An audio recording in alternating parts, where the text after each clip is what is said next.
Este es uno de los cubículos de la Biblioteca Daniel Cosío Villegas, donde trabaja Sergio Aguayo. Este es un estante de la misma biblioteca donde están algunos de las decenas de libros que ha escrito.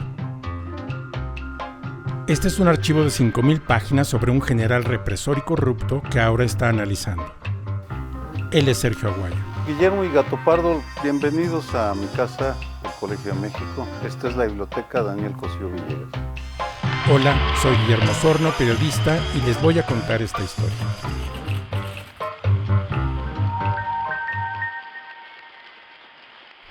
Sergio es uno de esos personajes de la vida pública que en una semana te lo puedes encontrar en una columna del periódico o en un programa de radio y otro de televisión, y está al frente de por lo menos 10. De hecho, son 11. Proyectos de investigación. A mí siempre me ha fascinado la manera en que Aguayo se mantiene vigente. ¿Cómo le hace para que la investigación académica sea relevante, para entender cosas que nos afectan?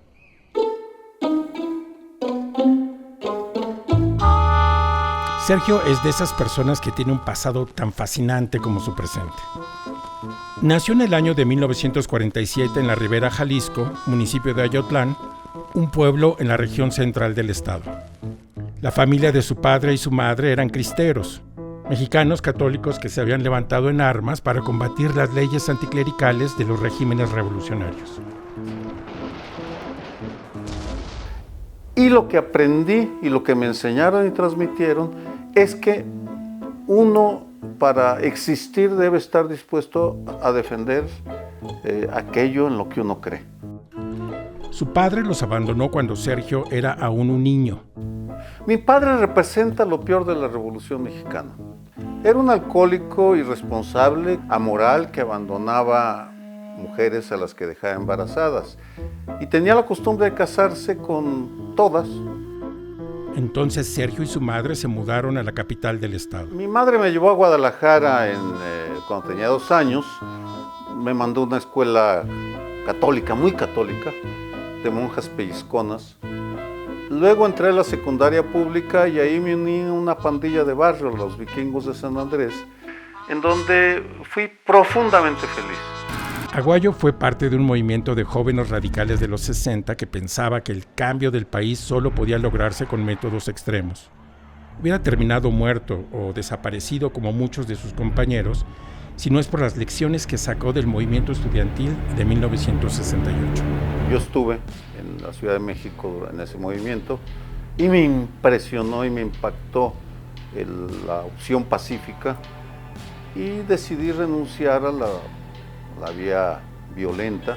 Sergio abandona la pandilla y se pone a estudiar para preparar su examen de admisión en 1971 al Colegio de México, la prestigiosa escuela de élite fundada por los exiliados españoles. En 1971 me aceptaron en el Colegio de México y fue una década terrible, la más difícil de mi existencia, porque tuve que cambiar de hábitos, de cultura, de entorno.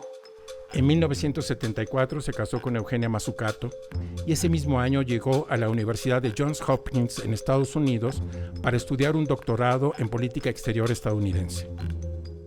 Y en 1977 había terminado ya los cursos de doctorado y Lorenzo Meyer, mi protector, amigo, maestro, me invitó a coordinar la licenciatura del Centro de Estudios Internacionales, donde pasé el resto de mi vida. Además de la academia, Aguayo dedicó parte de su tiempo al periodismo. Y luego empecé a involucrarme en la vida pública a través de la entonces naciente sociedad civil, en el campo de los derechos humanos. Así llegamos al año de 1985, cuando un grupo disidente del PRI organiza la Corriente Democrática para presionar a que en el partido se establezcan reglas claras para las elecciones de 1988. Ese grupo termina separándose del partido y postula a Cuauhtémoc Cárdenas para la presidencia. Las elecciones fueron muy competidas y el día del conteo de votos se cayó el sistema. Se orquestó un fraude electoral para evitar que Cárdenas llegara a la presidencia. Me doy cuenta que sí, que el voto puede ser una parte muy importante de la transformación de un país. Y entonces sucede algo extraordinario. Un profesor americano que daba clases en el Colegio de México Lo invita como observador electoral a Haití, como parte de una comisión internacional presidida por Jimmy Carter.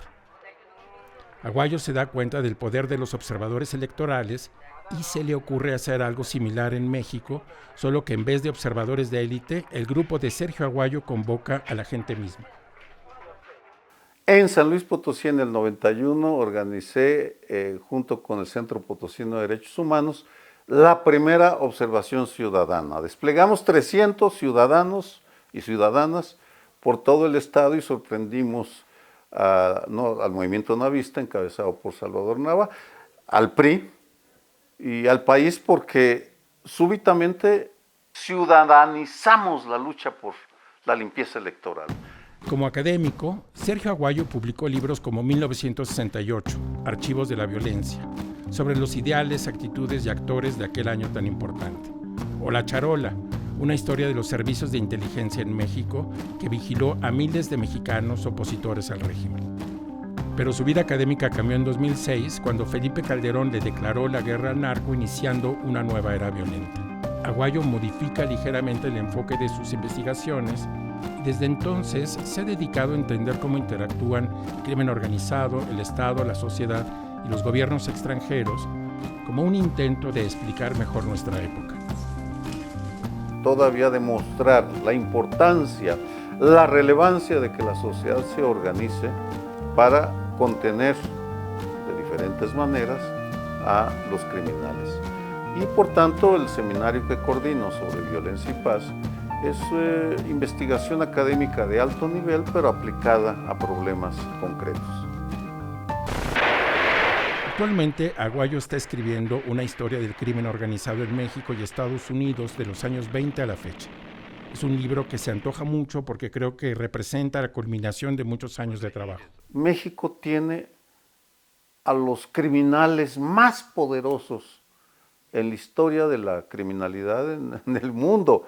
Perdón que lo plantee así, pero es impresionante el poderío que han alcanzado. Las investigaciones de Sergio nos han ayudado a entender los resortes de la violencia como una interacción entre el gobernante, el criminal y el ciudadano. En otras palabras, yo estudio el pasado para entender el presente y construir el futuro. Bueno, Sergio, es hora de despedirnos. Agradezco a Gato Pardo y a Guillermo Sorno, egresado del Colegio de México, el interés por mi trabajo académico, periodístico y cívico. Este es Sergio Aguayo diciéndonos adiós desde la entrada del Colegio de México. Adiós, Sergio.